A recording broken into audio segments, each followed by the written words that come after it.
Welcome back, my friends, to the show that never ends. And joining us for a couple of minutes are the nice people on YouTube. For those on YouTube, if you haven't joined Ustream, why not? No, just kidding.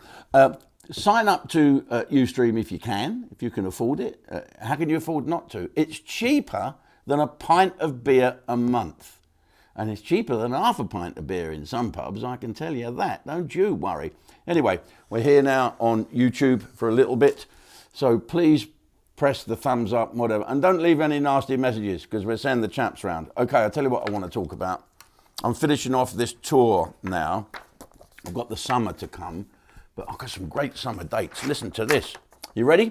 Torquay, Great Yarmouth, Hunstanton, Southsea, Western Supermare, Skegness, Clacton, Great Yarmouth, Hunstanton, Torquay, Isle of Wight, Western, Clacton, Wimborne. That's like one of those adverts, isn't it? When it says, yes, you can get new windows for £37.50. Must be overrated to reply to the terms of conditions but GPM is going to only if they've signed by contract, cancel after the first year. What's all that about? I hate that, don't you? As if anyone can hear that unless you're Superman. Anyway, folks, I'm just finishing off this tour, the Not Yet Cancelled. Now, I haven't been cancelled by any yet. In fact, I've been uncancelled by a couple. More news later on Ustream News. But I was playing Redditch last week. Why do you say that? The other week. Yeah, last week I played Redditch 2 nights. I was absolutely knackered because I had to come from King's Lynn to Portsmouth to then go to Redditch, which is sort of down the M40 a bit, right at the end of the M40 where the M5 joins it, and then drive to London the next day to do a thing for the veterans who are going back to Bosnia, and then back to Redditch. And it's a wonderful little theatre right next to an Indian restaurant. And the great thing about it is when you hear the audience all laughing and clapping, which is good, but you can waft the tandoori chicken coming in. So it gets the old saliva glands working. So, as soon as you finish, you're in there for the dollar for full of it and all the dip and fruit. And, oh, yes. And it's quite wonderful. But here's the thing. So I spoke to Whiplash, who works for me, and she said, Premier Inns. I like going in Premier Inns. Now Lenny Henry don't advertise them. How did Red Nose Day go, by the way? Not particularly well. No, it didn't do so well this year. I wonder if they'll send some to Pakistan. They're having a bit of trouble there. Africa seems to be all right, doesn't it? Africa's doing good. Never mind, Len. Now then, so I'm at this theatre and I can't get into the Premier Inn because... So, I book another hotel. I'll do it, I say, throwing Teddy out the pram. So I say to Whiplash downstairs, I'll book my own. Booking.com. 5 best hotels in Redditch. None. Okay, so where's a good one? Bromsgrove. That sounds posh, doesn't it? Bromsgrove. I think that's where Crossroads Motel was. Bromsgrove. It's a bit Solihull, isn't it, really? No, wrong. So I get to the Bromsgrove Hotel and Spa. Oh, that does look good. How much for the 2 nights? I don't know. Let's pick a figure. £270. Do I want breakfast included? Yeah, great. Cancellation, whatever. So I do the whole thing. Name, address. You have to put so many things down. Hat size, measurements. What am I? 44, 38, 42, 7. What's the 7? Oh. No, shoe size.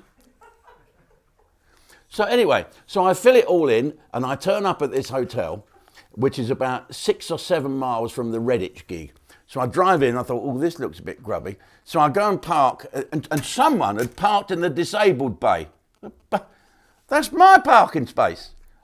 No, I'm not saying I parked in a disabled bay. I feel it awful that people who do that. I saw one bloke park in a disabled bay, and he got out and he wasn't disabled at all. So I ran him over.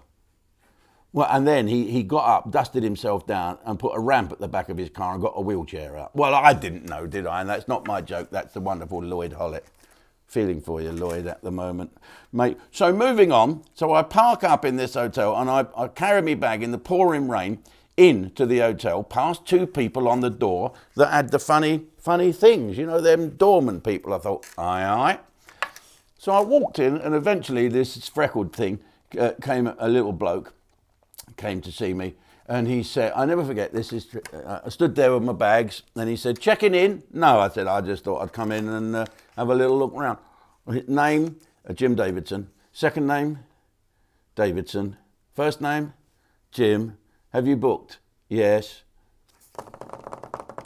Davidson. First name? I said, how many Davidsons have you got? Just the one. Well, that might be me. So this is how it goes on. This is normal thing that happens when you speak to snowflakes of 12 years of age who work in the reception who haven't got a fucking clue. So anyway, so it gives me my room card thing. It's one of them.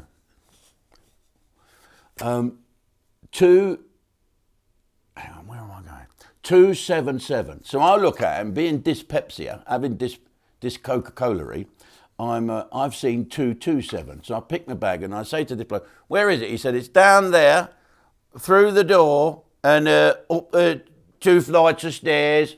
I said, is there a lift? No. It's broken. Right, so I walk down there and I walk up these stairs. Little did I know, I'm not 227, I'm 277, but I'm walking to a place where it says where these numbers are. So I walk up the stairs and I can't find my number anywhere. So I walk along this corridor. I thought, aye. I could see all towels coming out of the top of people's doors that were left ajar and all the wallpaper peeled off. Then I could see cups and dirty shoes and socks and stuff all the way down this corridor that's 1,000 miles long. You know when you're pissed and you've got to go to your room that's right at the end and the key don't work?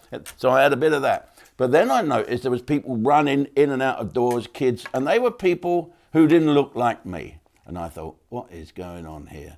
And then I walked down another corridor and it was the same. It was full of asylum seekers. It was an asylum seeker hotel. Now, it said nothing about that in the blurb.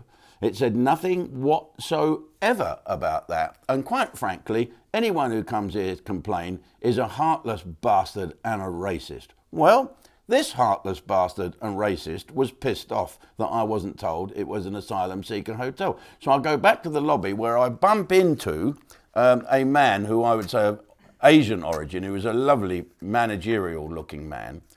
He spoke with an Asian accent and he said, hello, I recognize you. I said, oh, yes, yeah, right, yes. And he said, what's your room? I said, listen, I've just been up here, it's a complete mess. Oh, he said, oh. And then he said, what's your room number? So I gave it to him. He said, no, you're 227. You're down here. What do you mean down here? I said, upstairs. It's full of, look, we have to put them up. It's temporary. We have to give them shelter. I said, why don't you tell people then they'll have a choice not to be here? I said, I do not want to stay. Then I had a look round in the lobby and it's the same. It's everyone from overseas. The only white person I saw was that little freckly idiot behind the thing. So I go up to the freckly idiot and my man is standing there next to me, my Pakistani man. I'm assuming he was Pakistani. He sounded Pakistani and looked Pakistani, so there's a good chance he's a Pakistani. And I said, I'm not staying. Well, we have to put... And he looked at me as if I was, oh, such a shame that you're being like this. He was very polite and very efficient. And then I looked over and saw these 2 minders, one black one, one white one, and one with a... They had these things on. So I said, look, this is not for me. Can I have my money back? And he said, no. There's no refunds. I hadn't even been to my room. So I walked out, checked into my car, which I was told I'd be paying £5 a night to park in the hotel. And there was a lot of parking spaces actually that give you an idea that the asylum seekers didn't come over by BMW. And so that was it. So why did they not put that in booking.com? Why didn't they say, this is full of asylum seekers? Because it shouldn't make any difference, unless of course you are a racist. So let's turn the page and go over to Ustream, which you can join by going to ustream.com or go to any smart TV, click on the App Store and buy yourself a membership. Watch the late, great Jethro live from the madhouse. I can't believe out of 1,000,000 sperms, you was first. Streaming now exclusively on Ustream. I shouldn't be drinking, really, because alcohol killed my first wife. I come home pissed and shot her.